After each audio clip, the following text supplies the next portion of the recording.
Jika Anda tanya kenapa banyak sekali warga negara Indonesia yang bekerja menjadi imigran gelap di negara kamu, ya Alhamdulillah telah sampai lagi kawan-kawan kita yang pulang tadi malam dari Malaysia ke Indonesia. Buat anak rantau yang mau tahun baru di kampung halaman, tapi tidak ada dokumen. Mari pulang. Penjara imigrasi Malaysia penuh sesak dengan para pekerja imigran tanpa dokumen yang sah. Pemerintah kerajaan Malaysia melakukan operasi besar-besaran untuk menangkap pati pendatang asing tanpa izin. Tongkang atau naik kapal sayur? Naik tongkang. Macam-macam lah, tapi cuman Bayar berapa dulu naik tongkang? Pas penyeberangan sini saja bayar 1.000. Dari Batam masuk ke Malaysia bayar 1.000. Ya, selamat malam Happy. Ini seperti apa sih kronologisnya dan sebenarnya apa yang terjadi hingga menyebabkan satu WNI kita meninggal? Pak diperlakukan semena-mena, ditembak oleh keamanan lautnya Malaysia ini Pak. Kasih tindakan tegas Pak. Pemerintah Malaysia harus meminta maaf. Assalamualaikum warahmatullahi wabarakatuh. Jumpa lagi para sahabat dan teman-teman dengan Mas Farhan. Gimana kabar-kabar? Semoga kalian semuanya baik-baik sahaja. Dan yang baru bergabung di videonya Mas Farhan, jangan lupa bantu sokongannya dengan like, komen, share, dan subscribe-nya. Terima kasih banyak-banyak yang sudah bantu subscribe di channel Mas Farhan. Semoga kalian semua dimurahkan rezekinya, dipanjangkan umurnya, dijauhkan dari malak bahaya oleh Allah Subhanahu wa taala. Amin amin ya rabbal alamin.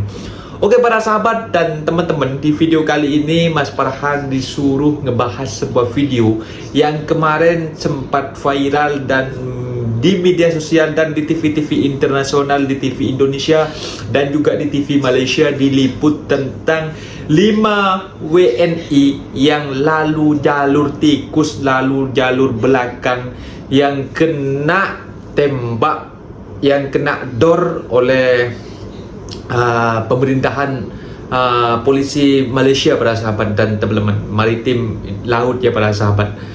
Dan di sini para sahabat dan teman-teman, kita tak perlu mengecam sana dan sini. Dimanapun Anda berada, terutama negara tetangga kita, kalaupun itu tidak benar, mesti akan diusut secara ke akar-akarnya. Pastinya orang Indonesia yang selalu lalu jalur tikus pastinya jadi pelajaran. Karena apa para sahabat dan teman-teman? Hal seperti ini sangat membahayakan nyawa, dan juga kita tak perlu mengecam pemerintahan Malaysia antara Indonesia dengan Malaysia. Karena dari dulu mungkin kalau tidak ada perlawanan, banyak juga yang kena tangkap, mungkin dideportasi macam itu, karena menyalahgunakan undang-undang yang sudah tertera. Dan di sini para sahabat dan teman-teman, sudah diberi kelonggaran kemarin itu. Kemarin di tahun 2023 sudah diberi kelonggaran 1 tahun untuk balik kampung secara percuma, bayar RM500 saja bayar compound. Tapi masih banyak orang yang masih menyalahgunakan undang-undang, dikasih kelonggaran malah lalu jalur tikus dan akhirnya kena dor. Dan mungkin di situ ada perselisihan lah, ada pergaduhan, katanya si botnya, perahunya orang Indonesia ini nabrak, katanya mungkin kejar-kejaran kan, mungkin di video sebelumnya kan, di video-video sebelumnya sebelum terjadi ini, apabila ada penangkapan gitu mestinya kan kejar-kejaran. Apabila mereka itu menyerah, mungkin hanya dideportasi gitu. Tapi di sini mungkin agak arogan ya, agak arogan. Mas Farhan tahu sendiri bila nengok video-video ketika di perairan antara perbatasan itu, kalau dia menyerah, ditahan begitu saja akan dideportasi macam itu, atau diingatkan gitu kan, tak perlu masuk macam ini, nanti yang kurang lebih lah dideportasi gitulah dari Malaysia macam itu. Yang ini kan kronologinya kan berangkat dari Malaysia pulang ke Indonesia. Jadi di Indonesia itu masih banyak orang yang bisnis seperti itu para sahabat, seperti memanfaatkan warga negaranya sendiri untuk lalu jalur tikus seperti itu, karena itu bayar kepada mereka. Jadi sebenarnya ini kayak suatu bisnis. Nanti apabila sudah terjadi kayak gini, kalau mau diusut sampai ke akar-akarnya lebih bagus, karena nanti tidak ada akan orang yang ikut jalur tikus seperti ini, karena sudah ada ada tragedi kayak gini. Tahu sendiri kalau orang Indonesia itu mestinya polis Indonesia pun mesti ada juga yang ngedor si pelakunya karena ada pembentahan atau arogan mau menyerang duluan. Di situ kan kronologinya kayak gitu para sahabat dan teman-teman. Jadi tak perlu mengecam sana sini dan diusut tuntas agar juga di Indonesia juga memberhentikan melalui jalur tikus, agar rakyat juga yang ada di Indonesia yang nak bekerja lalu secara halal lewat jalur depan, tak perlu lalu jalur belakang. Dan teman-teman penasaran seperti apa videonya? Ini dia. Di sini kronologinya ya para sahabat, itu masih kejar-kejaran, itu masih dikejar. Kembali bersama kami, pemirsa. Kementerian Perlindungan Pekerja Migran Indonesia atau P2MI mengkonfirmasi insiden penembakan terhadap 5 pekerja migran Indonesia oleh Agensi Penguat Kuasa Maritim Malaysia atau APMM di perairan Tanjung Ru, Selangor, Malaysia. 1 pekerja tewas, 4 lainnya mengalami luka berat.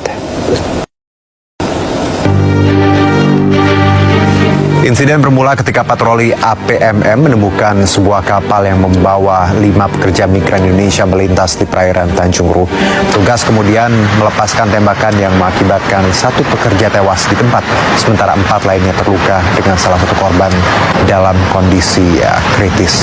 Kementerian P2MI melalui Wakil Menteri Perlindungan Pekerja Migran Indonesia, Christina Aryani, mengecam keras tindakan APMM yang dinilai menggunakan kekuatan berlebihan dalam menangani pekerja migran Indonesia. Christina menegaskan tindakan semacam ini tidak dapat dibenarkan dan bertentangan dengan prinsip-prinsip kemanusiaan. Kementerian Perlindungan Pekerja Migran Indonesia memastikan terus berkoordinasi untuk memberikan pendampingan bagi para korban.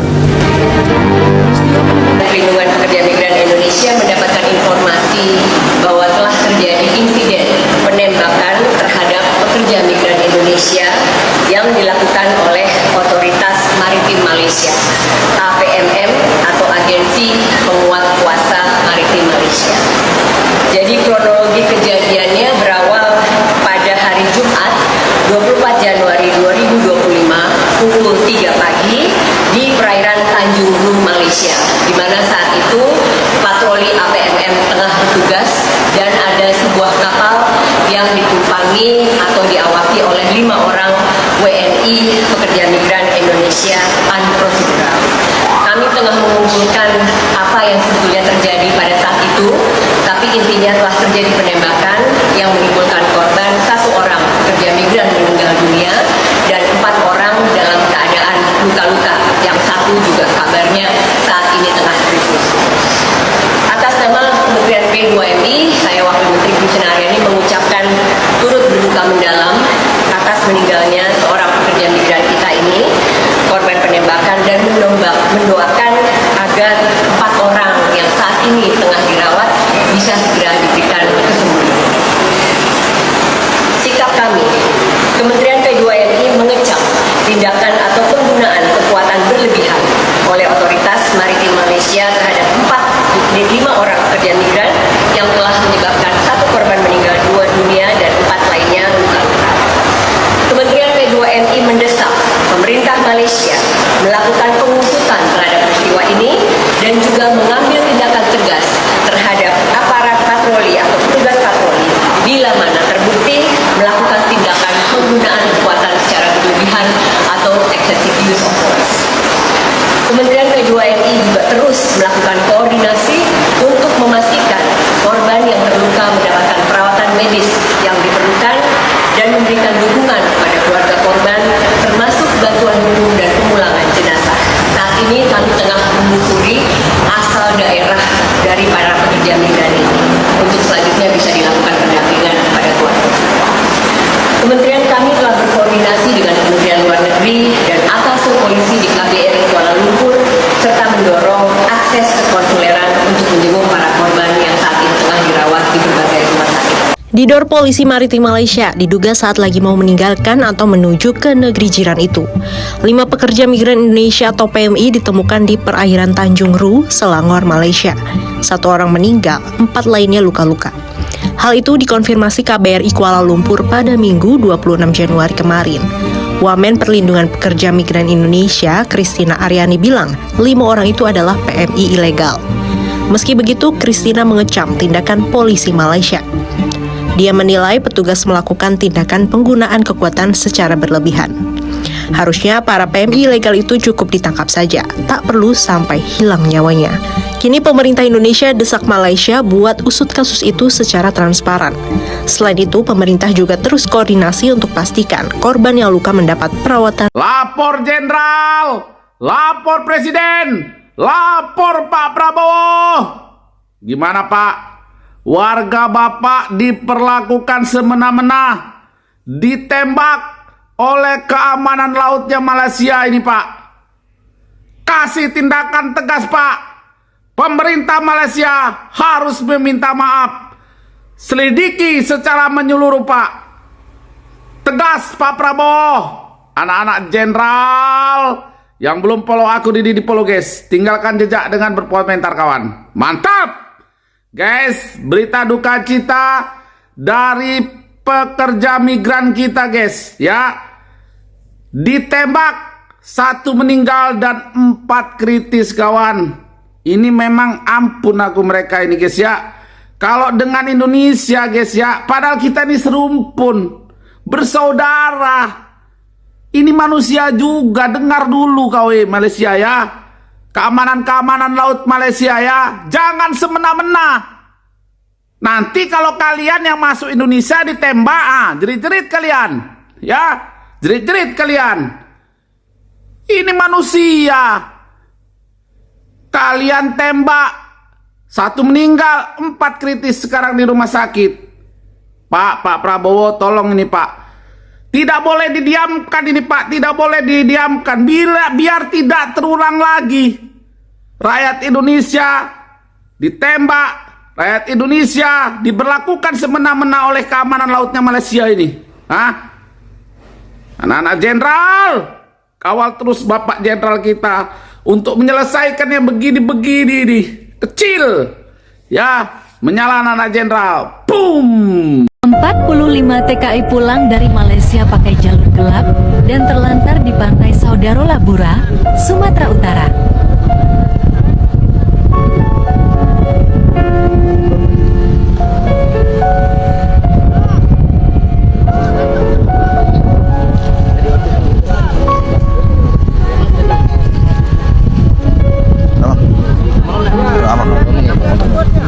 Alhamdulillah telah sampai lagi kawan-kawan kita yang pulang tadi malam dari Malaysia ke Indonesia. Buat anak rantau yang mau tahun baru di kampung halaman, tapi tidak ada dokumen. Mari pulang.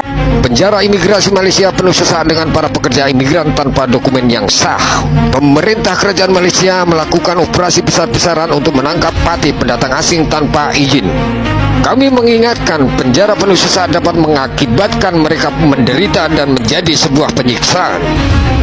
Sebagian dari mereka adalah korban dari mafia penyelundupan manusia. Mereka mencari keuntungan dari para pekerja. Mereka menjahanamkan para pekerja sehingga mereka ditangkap dan dipenjara.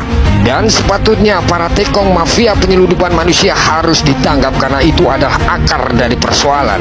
Sementara itu, Kepala BP2MI menyampaikan para oknum penempatan ilegal PMI harus diseret ke penjara. Sementara itu, Kementerian Luar Negeri Republik Indonesia berdialog di Forum ASEAN berbicara tentang hak asasi manusia agar dapat membawa perubahan yang berarti. Kami ingatkan tentang komitmen KTT ASEAN yang dilaksanakan di Labuan Bajo tentang pemberantasan penyelundupan kejahatan perdagangan manusia harus diberantas sampai hulu dan hilir.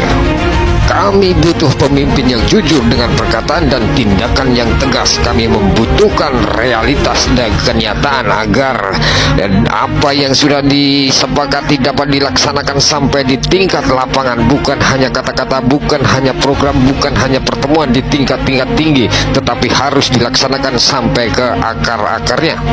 Dalam misi kemanusiaan, mari kita bangkitkan kekuatan untuk memberantas mafia tekong-tekong penyelundupan manusia yang menjahanamkan para pekerja. Sesuai dengan mandat Majelis Perserikatan Bangsa-Bangsa bahwa kejahatan perdagangan manusia di ASEAN adalah sebuah ancaman serius untuk kemanusiaan. Kita semua dapat mengambil bagian untuk membantu memberantas mafia kejahatan perdagangan manusia di ASEAN. Terima kasih kami ucapkan kepada rekan-rekan yang mendukung tentang pemberantasan kejahatan perdagangan manusia. Share dan like-nya. Itu dia para sahabat dan teman-teman, videonya yang kita simak ya. Memang kalau mengenaskan sekali. Mas Farhan mengucapkan innalillahi wa inna ilaihi rojiun, karena 1 di antara 5, 1 sudah tewas, yang 4 katanya masih luka-luka dirawat di rumah sakit atau di hospital.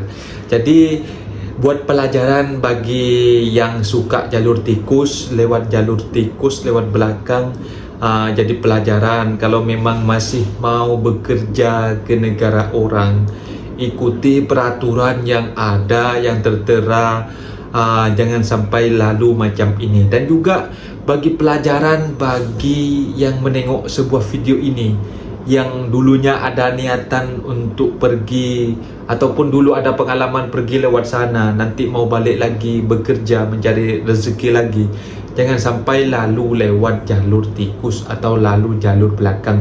Urus ke PT yang resmi dan menggunakan jalur yang halal lah, lewat depan dengan dengan menggunakan calling visa macam itu, datang secara baik-baik, datang secara elok-elok. Itu lebih untung, lebih bermanfaat bagi orang lain, tidak menyusahkan antara dua negara. Dan sekarang ini pun yang menyusahkan karena kita itu memang ada perselisihan, memang di media sosial itu memang selalunya bergaduh. Dan ada sebuah video kayak gini yang juga tragedi kayak gini, dor-dor mesti meskipun sudah salah ikut mencari simpati. Yang benar nanti akan menjadi salah macam itu. Jadi buat netizen, pandai-pandailah menilai video-video yang sebelumnya ataupun yang terjadi seperti itu tidak langsung didor. Itu kayak bukan teroris ya, bukan teroris, takkan langsung didor gitu. Itu katanya ada unsur arogan yang ingin menyerang petugas. Jadi di Indonesia pun, polis Indonesia pun ada yang ngedor kayak gitu. Kalau menangkap orang seperti curanmor, maling-maling gitu, kalau dia melawan mesti didor. Tapi kalau tidak melawan, menyerah diri, akan ditahan dalam lokap macam itu. Kalau di Indonesia itu sudah banyak tragedi pada saat, apalagi maritimnya ini bukan maritim kita sendiri gitu kan. Jadi pandai-pandailah para netizen, jangan terhujat dengan adanya konflik ini. Jadi sebelumnya memang di video-video sebelumnya kan selain mengejar-kejar, kalau dia menyerah ada juga yang lompat, ditangkap, akan dideportasi macam itu. Mungkin di sini katanya ada bawa golok juga, ada parang katanya menyerang. Jadi ada pembelaan, mungkinlah suatu hal yang wajar lah. Tapi masalahnya karena beda negara, itu yang menjadi konflik. Sebenarnya kalau di Indonesia yang didor itu, polis Indonesia yang melakukan itu tak ada hukum lah, mungkin karena mereka sudah melawan gitu kan, jadi tak ada hukum. Tapi karena beda negara, ini yang menjadi konflik. Jadi buat para netizen, pandai-pandailah, jangan selalu mengecam macam ini macam itu, dan usut sampai tuntas, biar orang juga takut menengok sebuah video kayak gini, biar takut lalu jalur tikus macam itu. Mungkin videonya sampai di sini para sahabat dan teman-teman. Apabila ada kata benda yang silap, Mas Farhan minta maaf sebesar-besarnya. Mohon dibenarkan di kolom komentar. Assalamualaikum warahmatullahi wabarakatuh.